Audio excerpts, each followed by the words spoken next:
datang di Biduri Bulan Tarot Channel. Di readingan kali ini aku bakal reading tentang apa pesan dari semesta untukmu di bulan ini di Juli 2026 ya untuk zodiak Pisces. Oke, buat para Pisces kalau gitu coba langsung aja kita fokuskan dulu ya. Untuk tarik energinya kamu di sini Pisces.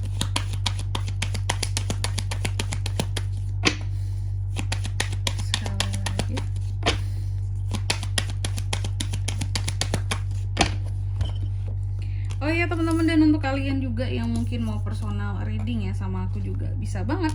Silakan saja hubungi nomor WhatsApp yang ada di kolom deskripsi. Jadi kalau lagi ada masalah itu janganlah galau-galau sendiri ya teman-teman ya. Karena apa? Karena personal reading itu murah, gak mahal. Jadi jangan takut buat personal reading, langsung saja ya melalui nomor WhatsApp yang ada di kolom deskripsi. Oke Pisces, kita mulai dari kartu yang pertama dulu. Kita akan cek energi utama kamu di bulan ini yang menyelimuti kamu gitu ya di Juli ini, dan tema utama yang akan paling terasa dalam hidupmu ya.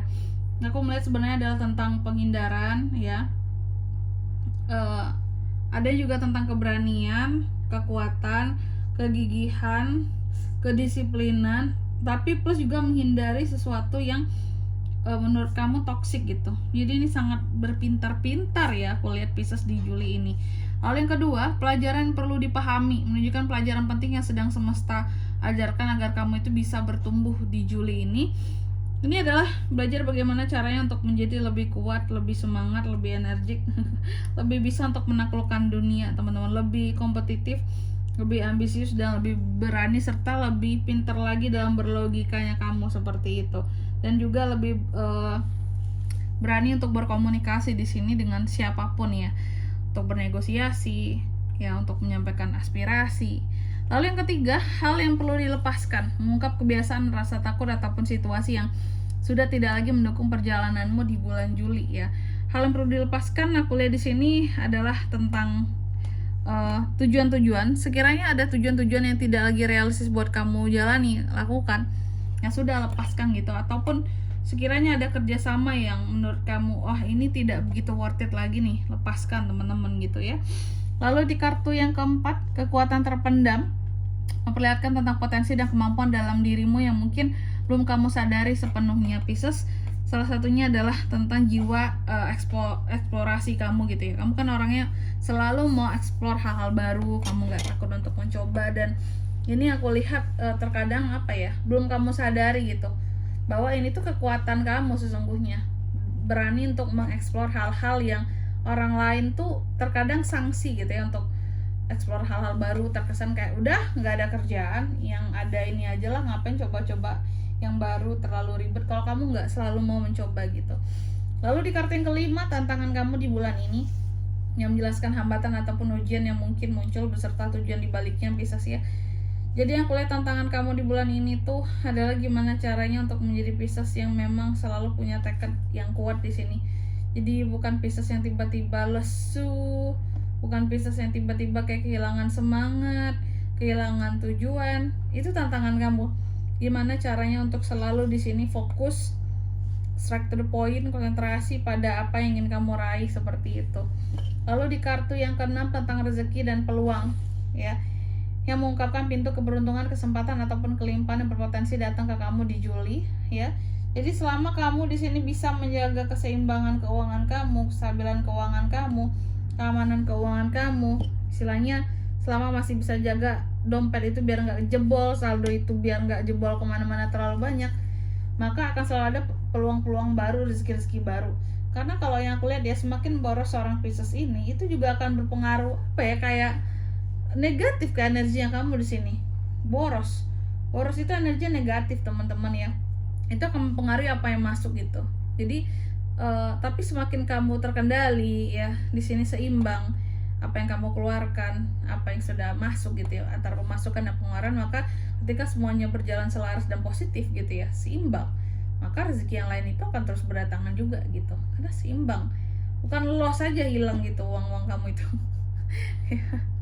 Apalagi buat para Pisces yang memang impulsif, ada tuh Pisces tertentu yang impulsif soal pengeluaran di sini. Dia tidak sadar bahwa ternyata pengeluaran aku tuh sudah segini toh gitu ya, lepas kendali, ada tuh. Itu yang nggak bagus.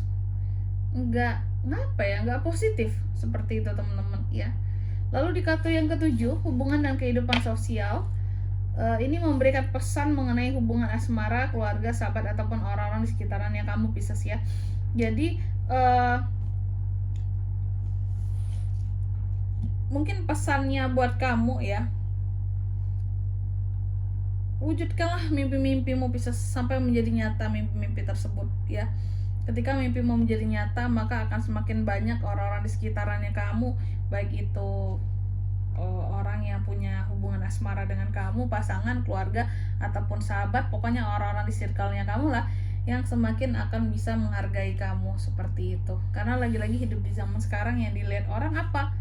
Harta, tahta, jabatan, ya, itu. Lalu di kartu yang ke-8, langkah terbaik yang sebaiknya dilakukan untuk memberikan arahan tindakan agar kamu dapat menjalani bulan ini dengan lebih bijaksana, Pisces ya. Salah satunya mungkin adalah dengan menyingkirkan ya segala sakit hati ya, hal-hal trauma yang bersifat dari masa lalu. Itu tuh udah yang paling the best, terbaik banget. Jangan bawa-bawa lagi trauma-trauma masa lalu kamu ke masa sekarang ya. Lalu di kartu yang ke-9, pesan yang selama ini terlewatkan, mengungkapkan sesuatu yang sebenarnya sudah berulang kali diberikan oleh semesta tetapi belum kamu sadari, Pisces. Nah ini salah satunya adalah take action atas ide-ide yang kamu punya. Jadi jangan tunggu inilah itulah A B C D lah. Selagi punya ide apapun itu yang sekiranya memang baik gitu ya, positif idenya, silakan dieksekusi, jangan nunggu-nunggu loh kayak gitu Pisces. Itu yang belum kamu sadari gitu, bahwa semesta itu udah kasih kamu banyak peluang gitu ya, ide segala macam untuk kamu berhasil, tapi terkadang masih takut, masih nanti dulu lah ya, jangan dulu lah apalah kayak gitu. Lalu di kartu yang ke-10, hasil atau energi akhir bulan yang menunjukkan arah perkembangan energi yang kemungkinan akan kamu rasakan ketika bulan ini berakhir jika tetap mengikuti jalan terbaikmu, Pisces. Yang aku lihat di sini hasilnya sebenarnya semakin banyak godaan, semakin banyak hal yang bisa menjadi obsesi kamu ya. Tapi yang penting sepandai-pandainya kamu untuk bisa menghindari apa yang menjadi godaan kamu di sini, seperti itu. Mungkin pesan penutupnya di sini buat Pisces ya. Sebenarnya semesta itu selalu memberikan petunjuk ke kita, tetapi pilihan lagi-lagi tetap berada di tangan kita. Gunakan pembacaan ini sebagai bahan refleksi dan motivasi ya, bukan sebagai kepastian yang mutlak, teman-teman. Kalaupun ada hal-hal yang negatif dari satu readingan ya, bukan berarti itu tuh sebagai sesuatu yang ini jelek apa gitu. Jadi kan itu untuk mawas diri kamu biar yang negatif itu tidak terjadi gitu, teman-teman ya. Ambillah pesan yang terasa paling bermanfaat dan lepaskan sisanya dengan penuh rasa syukur, teman-teman ya, dan juga dijadikan sebagai pelajaran tentunya, seperti itu. Oke, dan di sini kalau untuk zodiak kalian bisa terkoneksi dengan Pisces untuk ini semua di Juli ya. Energi paling kuat itu ada dari Sagi, Capri, Cancer, Aquarius, Libra. Itu aja, oke? Mungkin sampai di sini dulu ya buat readingan kali ini. Semoga resonate. Jika tidak resonate berarti bacaan ini bukan untuk kamu, dan semoga bermanfaat tentunya. Dan sampai jumpa di video-video selanjutnya. Bye bye, Pisces.